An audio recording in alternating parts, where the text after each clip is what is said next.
ఎండలు మండిపోయే ఈ సమ్మర్లో కాసేపు సిటీ లైఫ్ ని ఈ వేడిని మర్చిపోయి ఐస్ లాంటి చల్లటి నీటిలో పచ్చటి కొండల మధ్య తేలిపోవాలనుందా? అయితే మన పెద్దాపురం నుంచి కేవలం 100 కిలోమీటర్ల దూరంలో ఉన్న ఈ ఒక అద్భుతమైన జలపాతం వలస వాటర్ ఫాల్స్ కి మిమ్మల్ని తీసుకువెళ్తాను రండి. రీసెంట్ గా మా ఫ్రెండ్స్ తో కలిసి ఈ ప్లేస్ కి అయితే వెళ్ళాం బాసు. నమ్మండి, ఇంత మండు టెండలో కూడా ఇక్కడ వాటర్ మాత్రం ఐస్ లాగా భలే కూల్ గా ఉంది. ఆ వాటర్ కింద అలా తడుస్తుంటే వచ్చే ఆనందమే వేరు. ఇక్కడికి వెళ్ళడానికి 2 దారులైతే ఉన్నాయి. మీరు గాని కారులో ప్లాన్ చేస్తే పెద్దాపురం నుంచి 110 కిలోమీటర్లో ఉంటుంది. అదే మనలాగా బైక్ రైడర్స్ అయితే రంపచోడవరం నుంచి ఒక అదిరిపోయే షార్ట్ కట్ ఉంది.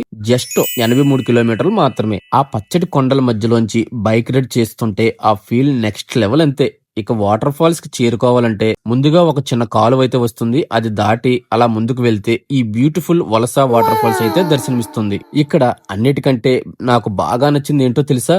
వాటర్ ఫాల్స్ కింద ఒక నేచురల్ స్విమ్మింగ్ పూల్ లాగా రౌండ్ గా మంచి లోతులో స్విమ్ చేయడానికి సూపర్ స్పాట్ ఉంది. మీరు గాని ఇక్కడికి వెళ్తే ఈ ప్లేస్ ని అస్సలు మిస్ అవ్వద్దు. మీలో ఎవరైనా ఆల్రెడీ ఈ వాటర్ ఫాల్స్ కి వెళ్ళుంటే మీ ఎక్స్పీరియన్స్ ఎలా ఉందో కింద కామెంట్ చేయండి. అసలు మన పెద్దాపురం నుంచి మేము ఏ రూట్ లో వెళ్ళాం, ఎలా వెళ్ళాం అనే ఫుల్ డీటెయిల్స్ కావాలనుకుంటే ఇప్పుడే కామెంట్ సెక్షన్ లో పార్ట్ 2 అని కామెంట్ చేయండి. ఫుల్ లెంత్ వీడియోతో మీ ముందుకు వచ్చేస్తా.